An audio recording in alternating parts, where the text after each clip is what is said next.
Hello friends, welcome to Sanjaya study circle. நாம் இன்றைக்கி June 11ஆம் தேதியில் இருந்து ஜூன் 22ஆம் தேதி வரைக்கும் இருக்க கரண்ட் அஃபேர்ஸ் பற்றி பார்க்கலாம். ஃபர்ஸ்ட் நியூஸ், 40 வயதுக்கும் மேற்பட்டோர் ஓட்டுநர் உரிமம் பெற மருத்துவரின் சான்று கட்டாயம். இதில் 40 வயசுக்கும் மேலே இருக்கிறவங்க பார்த்தோம்னா ஓட்டுநர் உரிமம் வாங்கணும் அப்படின்னா பதிவு பெற்ற மருத்துவருடைய சான்று வேண்டும் அப்படின்னு சொல்லிட்டு கட்டாயமாக்கியிருக்காங்க. இதை தமிழ்நாடு போக்குவரத்து மற்றும் சாலை பாதுகாப்பு ஆணையர் அலுவலகம் தெரிவிச்சிருக்காங்க. மத்திய மோட்டார் வாகன விதி எண் 5 படி 40 வயசுக்கும் மேலே இருக்கிறவங்க பதிவு பெற்ற மருத்துவரிடம் சர்டிஃபிகேட் வாங்கினதுக்கு அப்புறமா தான் புதிய ஓட்டுநர் உரிமம் வாங்க முடியும், இல்லைனா பழைய ஓட்டுநர் உரிமத்தை புதுப்பிக்க முடியும் அப்படின்ட்டு சொல்லியிருக்காங்க. ஒரு சில மாநிலங்களில் பார்த்தோம்னா போலி சர்டிஃபிகேட் தயாரித்து அதை அதிகாரப்பூர்வமான செயலி ஒன்று இருக்கு இல்லையா, சாரதி மென்பொருள் அப்படின்ற மென்பொருளில் போலி சர்டிஃபிகேட் வழங்குற இது நடந்துட்டு வருது.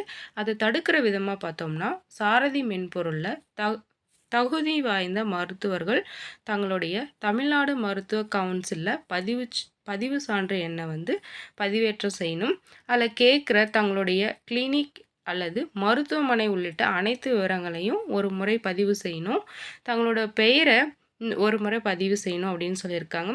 இது தொடர்ந்து தங்களுடைய ஆதார் எண்ணுடன் இணைக்கப்பட்ட கைபேசி எண்ணுக்கு வரும் கடவு சொல்லை உள்ளீடு செய்யணும். இதெல்லாம் முடிச்சதுக்கு அப்புறமா தான் அவர்கள் சமர்ப்பித்த ஆவணங்கள் சரிபார்க்கப்பட்டு அவர்கள் சாரதி மென்பொருளை பயன்படுத்தி சர்டிஃபிகேட் கொடுத்துட்டு வராங்க அப்படின்னு சொல்கிறாங்க.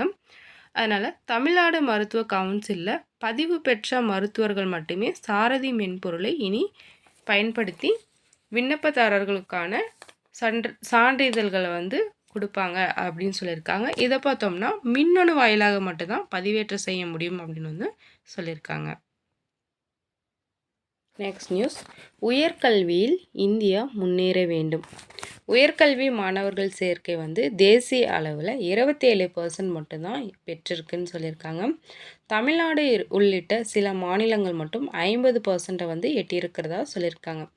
உயர்கல்வியில் மாணவர் சேர்க்கை குறைவதற்கு அரசை ஒரு காரணமாக கூறினாலும் பெற்றோர்கள் தான் இதுக்கு முக்கியமான காரணம் அப்படின்னு சொல்லியிருக்காங்க.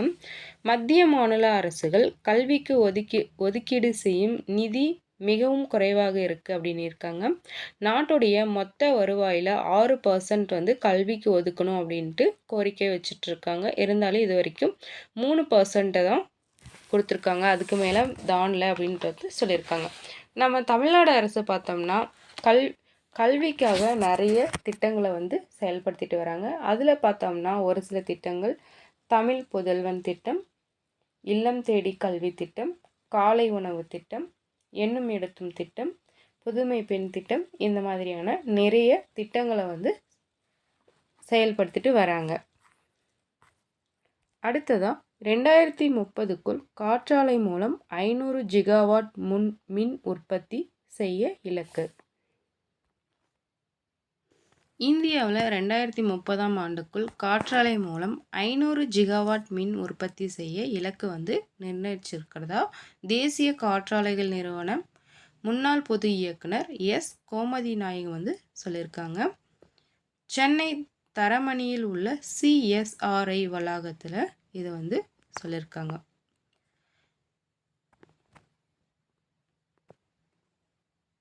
இந்தியாவில் 2030ஆம் ஆண்டுக்குள் 500 ஜிகாவாட் காற்றாலை மின்சாரத்தை உற்பத்தி செய்ய இலக்கு நிர்ணயிச்சிருக்காங்க.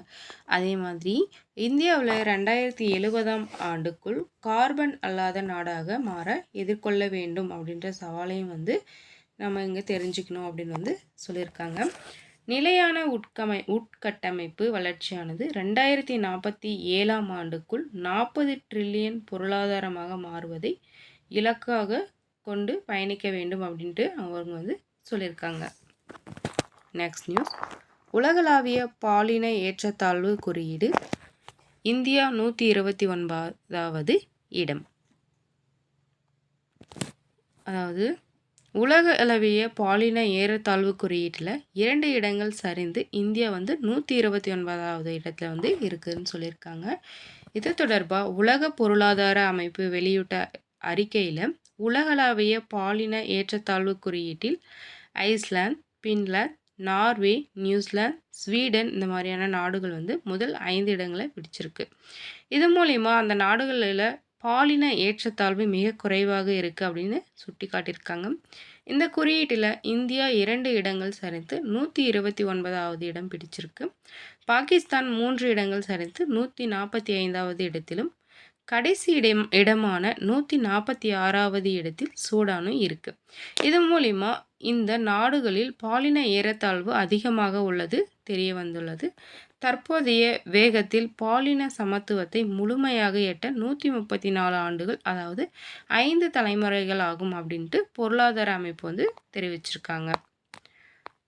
நெக்ஸ்ட் நியூஸ், சிக்கிம் முதல்வரானார் பிரேம்சிங் தமாங்.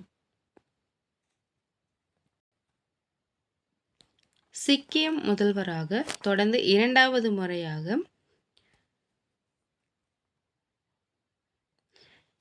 கிராந்திகாரி மோர்ச்சா அப்படின்ற கட்சியோட தலைவர் பிரேம்சிங் தமாங் வந்து பதவியேற்றிருக்காங்க. அவருடன் 11 புதிய அமைச்சர்களும் பதவியேற்றிருக்காங்க. நேபாள மொழியில் தமாங் பதவியேற்ற போது மைதானத்தில் திரண்டிருந்த அவருடைய கட்சியினர்கள் வந்து ஆரவாரம் செஞ்சுருக்காங்க. அமைச்சர்களில் 3 பேர் வந்து நேபாள மொழியிலும் மற்றவர்கள் வந்து ஆங்கிலத்திலும் பதவி பிரமாணம் எடுத்துக்கொண்டனர் அப்படின்ட்டு வந்து சொல்லியிருக்காங்க. ஒடிசாவுடைய புதிய முதல்வர் மோகன் சரண் மாஜி. பழங்குடியின மக்கள் அதிகம் வசிக்கும் கியோஜர் மாவட்டத்தின் ராய்கலா கிராமத்தில் காவலாளியின் மகனாக பிறந்த மோகன் மாஜ் அப்படின்றவங்க அந்த கிராமத்துடைய தலைவராகி பொது வாழ்க்கையை வந்து ஸ்டார்ட் பண்ணியிருக்காரு. பட்டதாரியான இவர் வந்து 2000ஆம் ஆண்டு பேரவை தேர்தலில் கியோஜர் தொகுதியிலிருந்து முதல் முறையாக ஒடிசா சட்டப்பேரவைக்கு வந்து தேர்ந்தெடுத்திருக்காங்க. தொடர்ந்து 2004, 2019 தேர்தல்கள் வந்து வெற்றி பெற்றிருக்காரு. 2024 தேர்தலிலும் வெற்றி பெற்றிருக்காங்க. மாநிலத்தின் முதல் பாஜக ஆட்சியில் முதல்வராக வந்து பதவியேற்றிருக்காரு. இவர் பாஜகவின் பழங்குடியினர் பிரிவு செயலாளராகவும் பொறுப்பு வகிச்சிட்ருக்காரு. இவர் வந்து 4 முறை பேரவைக்கு வந்து தேர்வு செய்யப்பட்டிருக்காங்க. ஒடிசாவுடைய ஆளுநர் யாருன்னா ரகுபர் தாஸ்.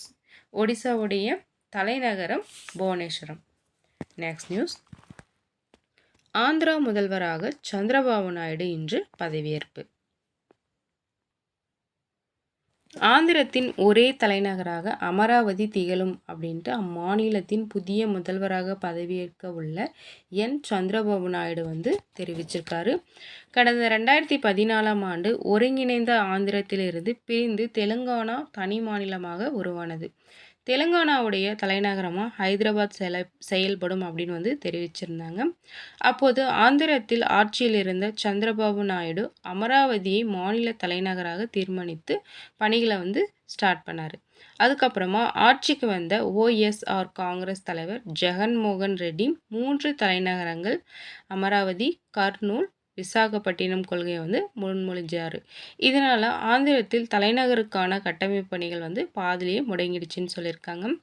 இந்த நிலையில் NTA கூட்டணி MLAக்கள் கூட்டத்தில் பேசிய சந்திரபாபு நாயுடு வந்து ஆந்திரத்தின் ஒரே தலைநகராக அமராவதி திகழும், விசாகப்பட்டினம் வணிக தலைநகரமாகவும், கர்னூல் வந்து வேறொரு வகையிலும் மேம்படுத்தப்படும் அப்படின்ட்டு வந்து சொல்லியிருக்காங்க. நெக்ஸ்ட் நியூஸ், அருணாச்சலம் முதல்வராக பெமா காண்ட் இன்று பதவியேற்பு.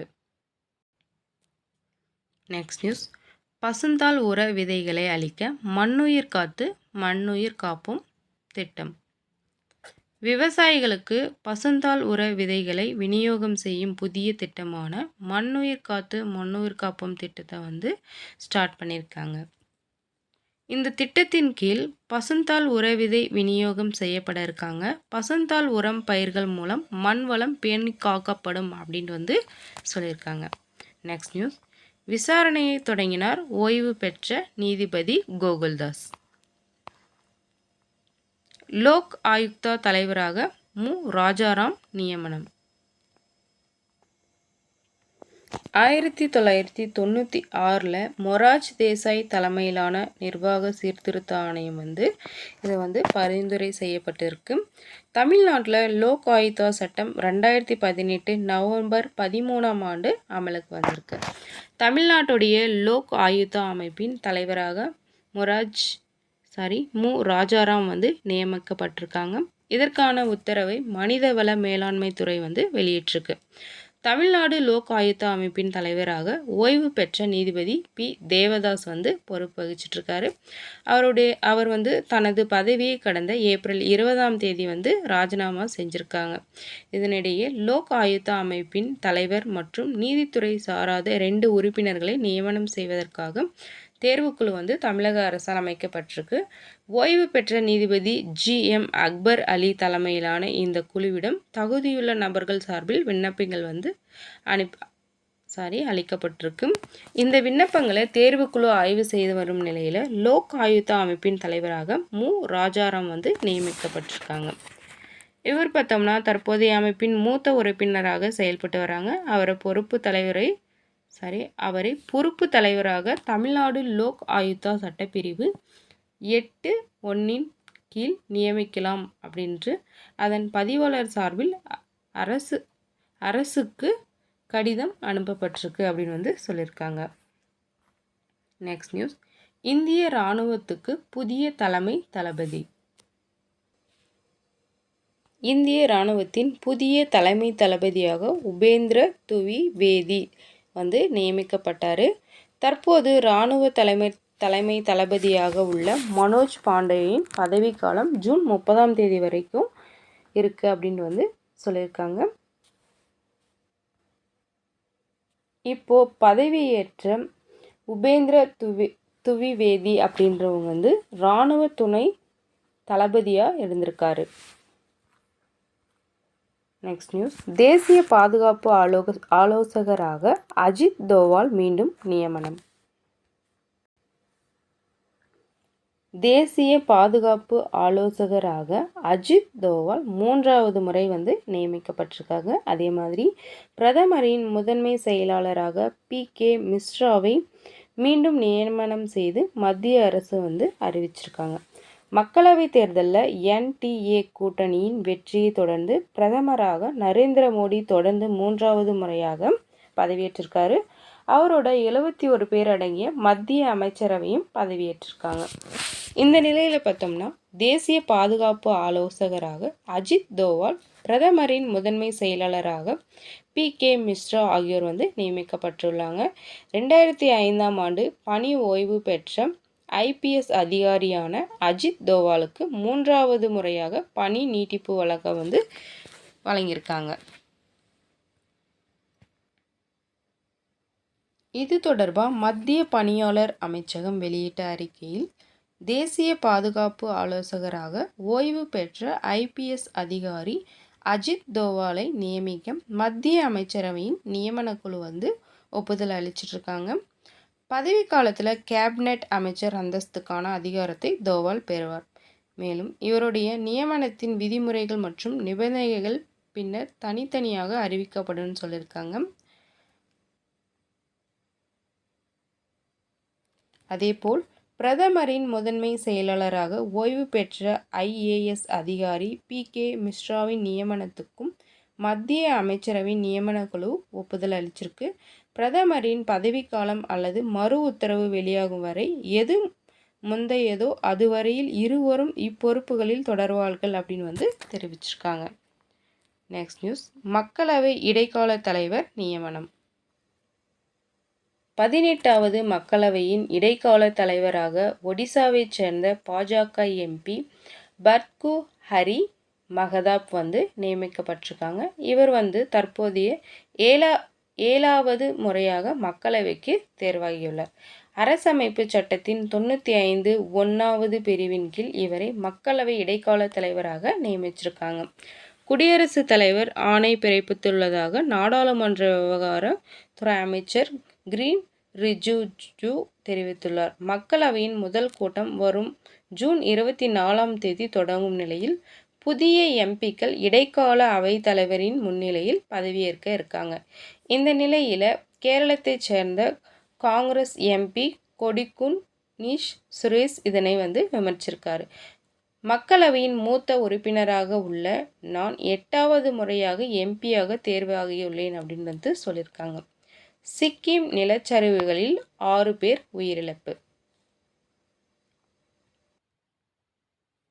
மங்கன் மாவட்டத்தில் சங்கலாங் பகுதியில் தீஸ்தா நதியில் ஏற்பட்ட பெருவெள்ளத்தில் இரும்பு பாலம் அடித்துச் செல்லப்பட்டது.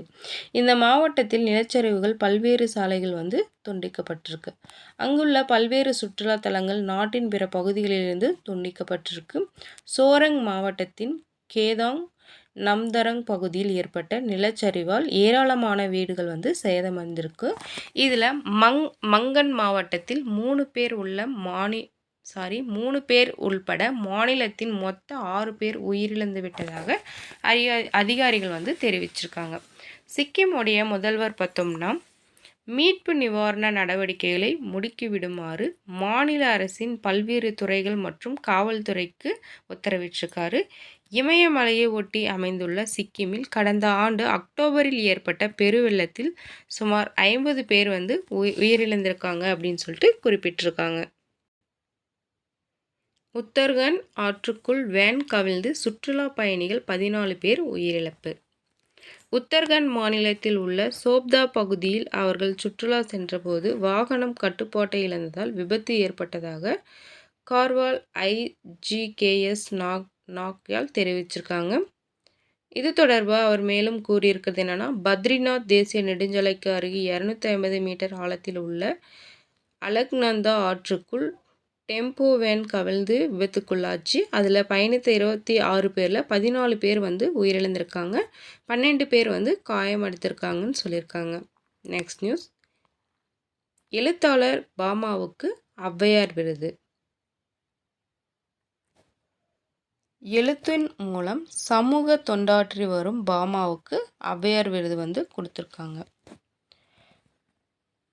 கல்வி, மருத்துவம், மகளிர் முன்னேற்றம், மகளிர் உரிமை, மத நல்லிணக்கத்தை ஊக்குவித்தல், கலை, இலக்கியம், அறிவியல், பத்திரிகை போன்ற பல்வேறு துறைகளில் முன்மாதிரியாக தொண்டாற்றும் பெண்களை ஊக்குவிக்கும் வகையில் ஒவ்வொரு வருஷமும் ஔவையார் விருது கொடுத்துட்டு வராங்க. இந்த வருஷம் பார்த்தீங்கன்னா ஔவையார் விருதுக்கு விருதுநகர் மாவட்டத்தைச் சேர்ந்த ஃபாஸ்டினா சூசைராஜ் என்கிற பாமா தேர்வு செய்யப்பட்டிருக்காங்க. அவருடைய படைப்பில் சங்கதி, வன்மம், மனுஷி போன்ற நாவல்களும், குசும்புக்காரன், கொண்டாட்டம், ஒரு தாத்தாவும் எருமையும் போன்ற சிறுகதை தொகுப்பு குறிப்பிட்டிருக்கிறதா சொல்லியிருக்காங்க. நெக்ஸ்ட் நியூஸ், சாகித்ய அகாதமி யுவ பால புரஸ்கர் விருதுகள் அறிவிப்பு. தமிழ் மொழியில் லோகேஷ் ரகுராமன் உமாவாசுகி தேர்வு. 2024 ஆண்டுக்கான சாகித்ய அகாதமியின் யுவ புரஸ்கர் மற்றும் பால சாகித்ய புரஸ்கர் விருதுக்கான விருதுகளை அறிவிச்சிருக்காங்க. இந்தியாவில் தமிழ், சமஸ்கிருதம், ஆங்கிலம் உள்ளிட்ட அங்கீகரிக்கப்பட்ட 24 மொழிகளில் வெளியாகும் சிறந்த இலக்கிய படைப்புகளுக்கு புகழ்பெற்ற சாகித்ய அகாடமி விருதுகள் ஆண்டுதோறும் கொடுத்துட்டு வராங்க. இளைஞர்களுடைய சிறந்த படைப்புகளுக்கு யுவ புரஸ்கர் விருது, சிறுவர்களுக்காக எழுதப்படும் சிறந்த படைப்புகளுக்கான பால சாகித்ய புரஸ்கர் விருது நாடு முழுவதும் உள்ள சிறந்த எழுத்தாளர்களை கௌரவிக்கிறதுக்காக கொடுத்துட்டு வராங்க.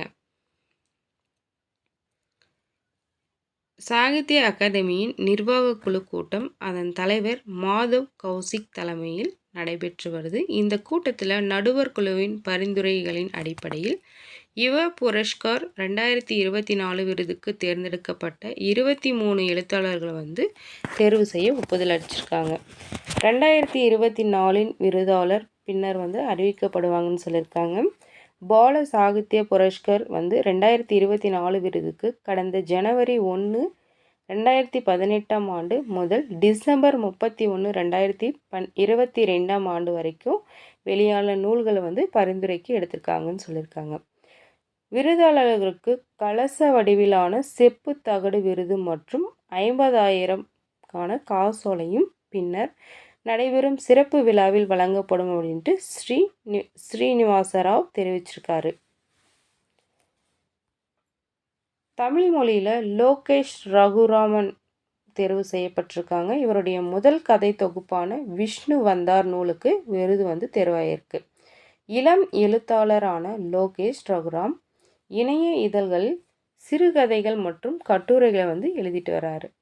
கடந்த 2022 ஆண்டு வெளியான தன்வியின் பிறந்த நாள் சிறுவர் சிறுகதைக்கான எழுத்தாளர் வாசிக்கும் பால சாகித்ய புரஸ்கர் 2024 விருது அறிவிக்கப்பட்டிருக்காங்க. மாரிமுத்து அப்படின்ற இயற்பெயரை கொண்ட இமாவாசிகி எழுத்தாளர், ஓவியர், புனைக்கதையாளர், மொழிபெயர்ப்பாளர் என பன்முகத்தன்மை கொண்டவர். யுவ புரஸ்கார் விருதுக்கு நடுவர் குழு சார்பில் மொத்தம் 14 நூல்கள் பரிந்துரை செஞ்சுருக்காங்க. அதில் மொத்தம் 5 சிறுகதைகள், 7 கதை நூல்கள், 2 நாவல்களும் அடங்கும். பால சாகித்ய புரஸ்கர் விருதுக்கு 15 நூல்கள் பரிந்துரைக்கப்பட்டன. அதில் மொத்தம் 5 சிறுகதைகள், 8 நாவல்கள், ஒரு கவிதை நூல் மற்றும் ஒரு கதை தொகுப்பும் அடங்கும் அப்படின்ட்டு சொல்லியிருக்காங்க. Next news.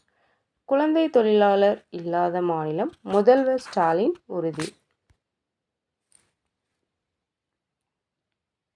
அடுத்த ஆண்டுக்குள் குழந்தை தொழிலாளர்கள் இல்லாத மாநிலமாக தமிழ்நாட்டை மாற்ற அரசு உறுதி எடுத்திருக்காங்க.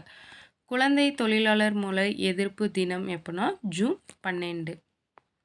Next news. சென்னையில் சர்வதேச பிளாஸ்டிக் கண்காட்சி. தமிழ்நாடு பிளாஸ்டிக் உற்பத்தியாளர்கள் சங்கம் இந்த கண்காட்சியை நடத்துகிறாங்க. சென்னை வர்த்தக மையத்தில் இந்த சர்வதேச கண்காட்சி 6வது முறையாக நடைபெற்று வருது. 1700 சதுர மீட்டர் பரப்பளவில் நடைபெறும் இந்த கண்காட்சியில் நாடு முழுவதும் இருந்து 300க்கும் மேற்பட்ட பிளாஸ்டிக் நிறுவனங்கள் தங்களது தயாரிப்புகளை காட்சிப்படுத்துகிறாங்க. பிளாஸ்டிக் பொருட்களை தயாரிப்பதற்கான இயந்திரம், அச்சுக்கள், வார்ப்புகள், துணை பொருட்கள் இந்த கண்காட்சியில் இடம்பெற்றிருக்கு.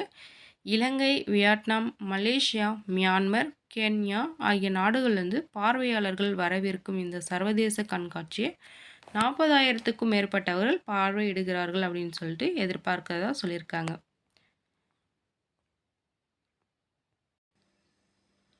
Next news. இத்தாலியில் தொடங்கியது G7 மாநாடு.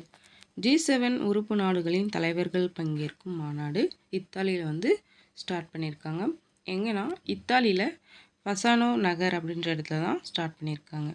தொழில் வளர்ச்சியடைந்த உலகின் 7 முக்கிய முதலாளித்துவ நாடுகளான America, Britain, Germany, France, Italy, Japan, Canada ஆகிய நாடுகளுடைய கூட்டமைப்பு தான் G7. அதோடைய உறுப்பு நாடுகளின் தலைவர்கள் பங்கேற்கும் 50வது மாநாடு இத்தாலியின் அபுலியா மாகாணம் பசானோ நகரில் ஸ்டார்ட் ஆயிருக்கும். இத்தாலி பிரதமர் ஜார்ஜியா மெலோனி இந்த மாநாட்டுக்கு தலைமை வகிக்கிறாரு. இது மட்டும் இல்லாமல் அமெரிக்க அதிபர் ஜோ பைடன், பிரிட்டன் பிரதமர் ரிஷி சுனக், ஜெர்மனி பிரதமர் ஓலாஃப் ஷோல்ஸ், பிரான்ஸ் அதிபர் இமானுவேல் மேக்ரான், ஜப்பான் பிரதமர் ஃபுமியோ கிஷிடா, கனடா பிரதமர் ஜஸ்டின் ட்ரூடோ ஆகியோரும் இந்த மாநாட்டில் பங்கேற்கிறாங்க. 7 G7 அமைப்பின் எண்ணிக்கையில் சேர்க்கப்படாத உறுப்பினராக திகழும் ஐரோப்பிய யூனியன் சார்பில் ஐரோப்பிய ஆணைய தலைவர் உர்சுலா ஒன்டர் லெயன், ஐரோப்பிய கவுன்சில் தலைவர் சார்லஸ் மிஷேல் ஆகியோர் இந்த மாநாட்டில் பங்கேற்கிறாங்க. மாநாட்டுடைய சிறப்பு அழைப்பாளர்களாக இந்தியா பிரதமர் நரேந்திர மோடி, உக்ரைன் அதிபர் வோலோதிமிர் செலென்ஸ்கி, துருக்கி அதிபர் எர்டோகன் உள்ளிட்ட 11 நாடுகளுடைய தலைவர்கள் இதில் பங்கேற்கிறாங்க. வர 15ஆம் தேதி வரைக்கும் இந்த மாநாடு நடைபெற இருக்குது. இந்த மாநாட்டில் பார்த்திங்கன்னா காசா போர், உக்ரைன் போர் உள்ளிட்ட பல்வேறு விவகாரங்களுக்கு முக்கியத்துவம் அளிக்கப்படும் அப்படின்னு சொல்லிட்டு எதிர்பார்க்கிறதா சொல்லியிருக்காங்க. அடுத்ததாக அமெரிக்காவில் விமானப்படை கூட்டுப்பயிற்சி. இந்தியாவின் ரஃபேல் முதல் முறையாக பங்கேற்பு. அமெரிக்காவின் அலாஸ்கா மாகாணத்தில் நடைபெற்ற செங்கொடி இராணுவ கூட்டுப்பயிற்சியில் F-16 மற்றும் F-15 போன்ற அதிநவீன போர் விமானங்களுடன் இந்திய விமானப்படையுடைய ரஃபேல் போர் விமானமும் முதல் முறையாக ஈடுபட்டிருக்கு. இது தொடர்பாக பாதுகாப்பு அமைச்சகம் என்ன சொல்லியிருக்காங்க வெளியிட்டிருக்காங்கன்னா, அமெரிக்காவின் அலாஸ்கா மாகாணத்தில் கடந்த 4ஆம் தேதி முதல் 14ஆம் தேதி வரை 10 நாட்களாக நடந்த செங்கொடி கூட்டுவான் பயிற்சியில் இந்திய விமானப்படையின் குழுக்கள் பங்கேற்றிருக்காங்க. Singapore, Britain, Netherlands, Germany, America அந்த மாதிரி நாடுகளில் விமானப்படையினரும் இந்த கூட்டு பயிற்சியில் பங்கேற்றதாக சொல்லியிருக்காங்க. இந்த பயிற்சியில் இந்திய விமானப்படையினர் ரஃபேல் விமானம் பங்கேற்றிருக்கு. இதுதான் ஃபஸ்ட் டைமு. ரஃபேல் விமானம் சிங்கப்பூருடைய F-16 மற்றும் அமெரிக்காவின் F-15 போன்ற அதிநவீன போர் விமானங்களுடன் இயக்கப்பட்டிருக்கிறதா சொல்லியிருக்காங்க. இதுக்காக இந்தியாவிலிருந்து அட்லாண்டிக் பெருங்கடலை கடந்து பயணம் செய்த இந்திய விமானப்படையின் ரஃபேல் போர் விமானத்துக்கு II-78 விமானம் மூலம் நடுவானில் எரிபொருள் நிரப்பியிருக்காங்க. அடுத்ததாக தமிழக காவல்துறையில் 21% பெண்கள். டிஜிபி சங்கர் ஜிவால் பெருமிதம். தமிழக காவல்துறையில் 21% பெண்கள் இருப்பதாகவும் அவர்கள் சிறப்பாக செயல்படுவதாகவும் காவல்துறை தலைமை இயக்குனர் சங்கர் ஜிவால் அவர்கள் பெருமையுடன் சொல்லியிருக்காரு. தமிழக காவல்துறையின் பெண்கள் கடந்த 1973 சேர்க்கப்பட்டனர். இதன் 50 ஆண்டு நிறைவை முன்னிட்டு தேசிய அளவில் பெண் போலீசாருக்கான துப்பாக்கி சுடும் போட்டி தமிழக காவல்துறை சார்பில் நடத்தியிருக்காங்க. அடுத்ததாக தமிழ்நாடு விளையாட்டு மேம்பாடு ஆணையத்தின் புதிய லட்சணை.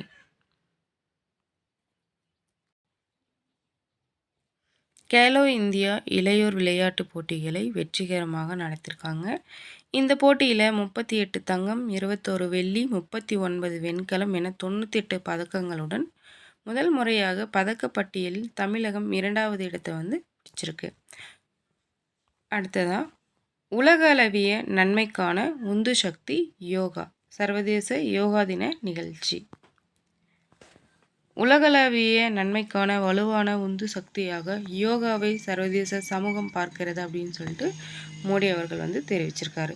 10வது சர்வதேச யோகா தினம் ஜூன் 21 கொண்டாடியிருக்காங்க. இதையொட்டி ஜம்மு காஷ்மீரின் ஸ்ரீநகரின் பிரபலமான தால் ஏரிக்கரையில் அமைந்துள்ள ஷேர்-இ காஷ்மீர் சர்வதேச மாநாடு அரங்கில் பிரதமர் மோடி தலைமையில் யோகா தின நிகழ்ச்சி நடைபெற்றுச்சு. இதில் பல்வேறு யோகாசனங்களை மேற்கொண்ட பிரதமர் மோடி பின்னர் பங்கேற்பாளர்கள் மத்தியில் என்ன சொல்லியிருக்காருன்னா, யோகா குறித்து பேசும்போது அவர் சிவபெருமான் அல்லது வேறு கடவுளை தேடும் ஆன்மீக பயணம் என பலர் நினைக்கிறாங்க. ஆனால் நம்மளுடைய தனிப்பட்ட முன்னேற்றத்தில் ஒரு அங்கமாக யோகாவை அணுகணும் அப்படின்னு சொல்லியிருக்காங்க. அத்தகைய வழிமுறையில் யோகாவை அணுகுனா ஏராளமான பலன்களை பெறலாம் அப்படின்ட்டு சொல்லியிருக்காரு. தனிப்பட்ட முன்னேற்றம் சமூக முன்னேற்றத்திற்கு வழிவகுக்கும். இது மனித குலத்தின் நன்மைக்கு வித்திடும் அப்படின்னு சொல்லியிருக்காங்க. நமக்குள் அமைதி நிலவும் போது உலகில் நாம் நேர்மறையான தாக்கத்தை